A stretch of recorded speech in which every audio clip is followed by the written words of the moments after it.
Nagbabalik si Super Rona. Ito ang una nating vlog. Mahigit ilang buwan rin ata akong nahinto. At syempre ngayon, miss na miss ko na rin naman yung pagbablog. Kasi sa aking pagbabalik ay magre-review tayo ng sikat na product ngayon. Ito yung powder matte lip tint. So, recently lang ay sumikat yung powder matte lip tint, which is ang base niya, di ba, after niya mag-dry is matte nga siya. Ayan, ang Talitha Cosmetic ay naglabas ng sarili niyang version ng powder matte lip tint. Ito yun, ang cute ng packaging, di ba guys?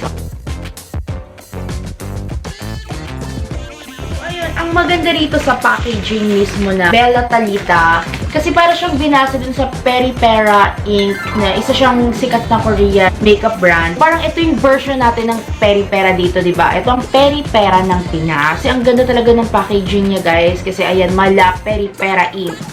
Yan, o, diba? Ultimo yung tip niya. So, ngayon itry natin kung sulit ba talaga yung 150 pesos na yun. Kung maiko-compare siya dun sa 500 pesos worth ng PERIPERA dito sa PERIPERA ng Pinas.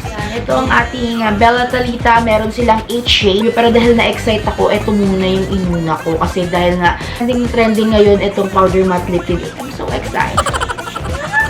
Diba? Oh, swatch natin para makita nyo yung shade. Unang-una, itong shade ng Beauty. Ay, may pagka-terracotta. Ito ang terracotta niya, diba? Ito yung shade na mabenta sa kanila, yung may pagka mga orangey brick, diba? Ganun, terracotta. Ayan, ang ganda, diba? In-apply mo siya, super bilis ma-apply. Saka mabilis din siyang mag-dry. Siguro talaga yung powder tint na pag in-apply mo, parang lip tint. Pero, pag natutuyo siya, para na siyang matte lipstick. Nabura na natin ang ating lipstick. Ito-try na natin itong kanilang shade na Beauty. So, makikita nyo talaga, kasi na-try ko na siya ng isang beses. Sabi ko, ay, ang galing. Ganun pala talaga, kasi ito yung first time na gumamit ako ng powder matte lip tint. And then, pag in-apply mo siya, look, very wet siya kapag in-apply.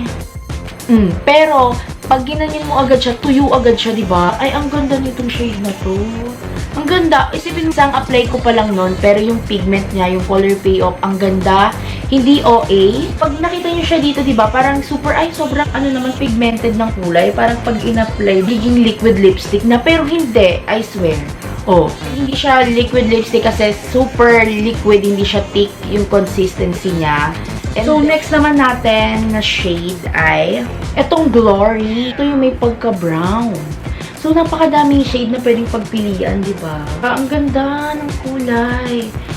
O, diba? Ayun yung may pagka-brown. Meron may pagka-similarity siya dun sa True Brown K ng Kylie Cosmetic, yung liquid lipstick nila.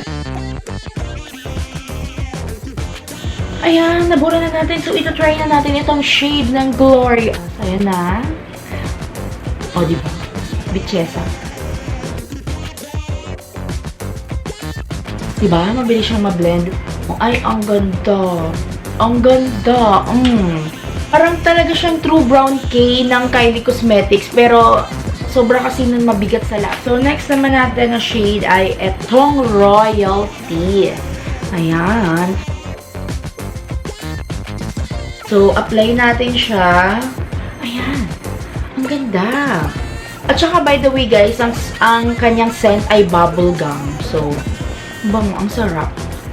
So, ayan yung shade niya. To be honest, pag nakita mo siyang, matatakot kang gamitin pag nakita mo yung pagka-pink niya. Kasi parang ito yung pink na parang magmumukhang lalong malaki yung labi mo eh.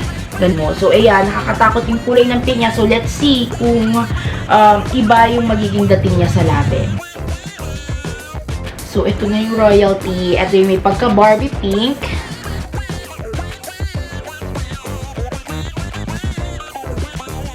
Ayan. Ay, oh, diba? Parang ito lang yung medyo natural pinkish look. Kung titingnan nyo dito, nakakatakot siyang gamitin. Kasi nga parang may tendency para magmukha lalong malaki lalo. Pero hindi, oh. Cute lang talaga siya. Parang pabebe lang.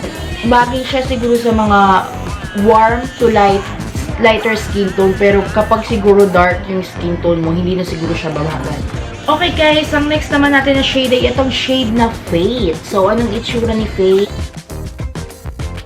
Para siyang orange red, ganon. Ganda ng shade. Mukha lang siya nakakatakot tignan yung ibang subukan. Pero pag in-apply mo naman kasi talaga, andun pa rin yung pagka-lip tint niya. Pero ang kinaibahan lang kasi match siya. Ito siguro yung may pagka... Ito yung red niya. Diba? Ang ganda. Ang ganda lahat ng shade. Parang, oh my God, Bella Palito. So, next naman natin ay itong shade na Power. Ayan na. Wear pa. Ito. May pagka-orange din siya. Kasi ayun talaga yung mga usong kulay ngayon eh. Ito talaga, parang mas dark siya. Kaya pala Power, no? Kasi Power din yung shade niya eh. Oo, ito nga yung may pinaka-orange na orange niya. Diba, ang ganda? Ang ganda, oh. Ayan, diba guys? Konti na lang. Next naman natin na shade ay itong Wisdom. Ay, ito. Ito yung may pagka-pink na pink. Ayan, ayan. Ang ganda. Royalty na shade ay parang ito yung nakakatakot na pink. Pero nung in-apply mo, bongga naman pala. Ito yung pink lang. Ito kasi super light eh. Ito yung try natin kung ano yung itsura niya. So, ito meron siyang dalawang pink.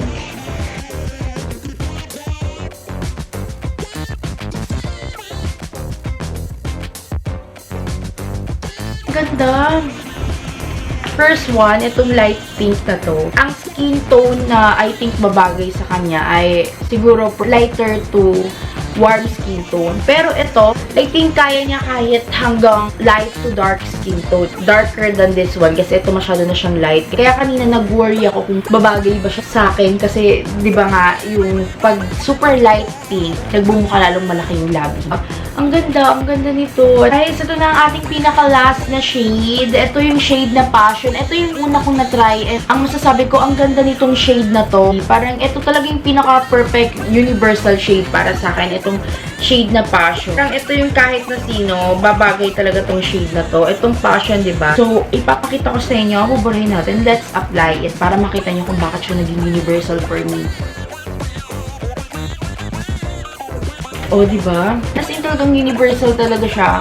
Ang ganda talaga niya, promise. So, ayan. Ito yung shade na pinaka-last natin ay yung Passion.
So, ayan na mare ang ating shades, iba't ibang shade ng Bella Talitha Powder Matte Lip Tint. Ito yung lahat sila, di ba? Ang ganda. So, kung titingnan ninyo, parang, di ba? Parang nakakatakot yung shade kasi may pagka-matte yung itsura niya talaga, di ba? Unlike na lip tint na para siyang, yung saturation niya, yung color payoff niya, ikaw mismo yung mag-a-adjust. Di ba? Hindi kasi tulad nito, talagang stain. Kung alin yung kulay niya, ayun. Kasi syempre, powder matte lip tint siya eh. So, ayan siya. Pero ang ganda niya, kasi kung makikita niyo dyan, pag in-apply niyo, mukha pa rin siyang lip tint. Ang kinaibahan nga lang ay matte siya. So, ang aking masasabi, ang aking rating dito sa Powder Matte Lip Tint, Bella Talitha, vegan products, I think out of 10, para sa akin ay 9 talaga to. 9 siya. Kasi, maganda yung packaging niya. Maganda rin yung color payoff. Hindi siya ganun kabigat sa labi. Affordable kasi para sa presyo na 150, imagine. Para ka na rin umili ng mamahaling lip product, diba? Para sa akin, ito talaga ang PERIPERA ng Pinas. Kasi, hindi lang dahil sa packaging niya, ha? Ako sa inyo, i-try ninyo mismo para malaman ninyo. Kung nakita ninyo, i-focus ko, ha? Ayan, no? Hindi siya nagpapatsi-patsi. Pag gumamit ka kasi, di ba, usually na matte lipstick, parang meron siyang buo-buo. Na I think dahil yun dun sa pagkakapatong mo. Ito wala, as in, flat siya. Ayan. Yan sinasabi ko sa inyo, this is a lip tint. Mukha siyang lip tint pero matte siya. Kaya sabi ko, grabe, ang talino din nung nakaisip na gumawa ng powder matte lip tint. Imagine, gusto mo ng lip tint na mag-long lasting and then at the same time, gusto mo ng parang natural looking lang siya.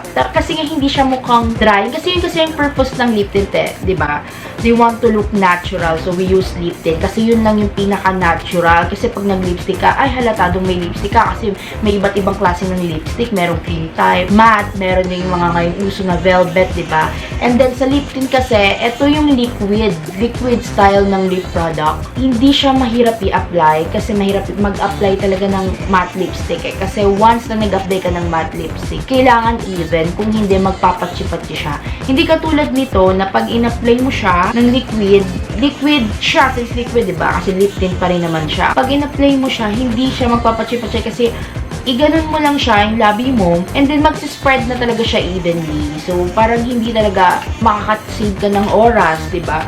At the same time, makakasave ka din ng pera kasi for the price ng 150 pesos. Ang ganda niya. Sulit na talaga, diba? And imagine, ang gaganda ng shade. And this one, yung para sa akin ay universal. As in, wala talagang tapon sa lahat ng shade. Ang galing. Ang galing ng Bella Talitha Bao. Bao na po si Chundi. So, ayan na. Maraming salamat again, guys. Siyempre, number 1 sa Bella Talitha kasi this is my first time to try a powder matte lip tint. Thank you very much, Bella Talitha. Ang ganda po ng product nyo. Ang aking rating ay 9/10. And then, for the price ng 150, guys, at kung gusto ninyong umorder and gusto nyo rin matry mismo yung product nila, meron silang iba't ibang branch. Meron rin sila sa Taytay, yung Tianggian sa Taytay. Meron rin silang physical store sa Tutuban mismo, sa loob ng Tutuban. And then, meron na rin sila, pwede rin kayo makapag-purchase, I think, online. Tumatanggap rin sila ng resellers para sa mga product nila. And kung gusto nyo umorder, i-visit nyo lang yung Bella Talitha Facebook page. Ilalagay ko na lang sa description box yung kanilang link. So, ayan guys, thank you again for watching. Don't forget to like kung nagustuhan nyo itong content ko. And subscribe to my YouTube channel. At syempre, pwede rin kayong mag-request kung ano yung mga gusto ninyong i-review ko or kung ano yung mga gusto ninyong i-videos ko, like anything makeup, kahit ano yung mga challenges. Thank you again for watching. Ako si Super Rona. Panoorin yung aking iba't ibang video. Bumisita lang kayo sa aking YouTube channel. Thank you again, guys. Bye!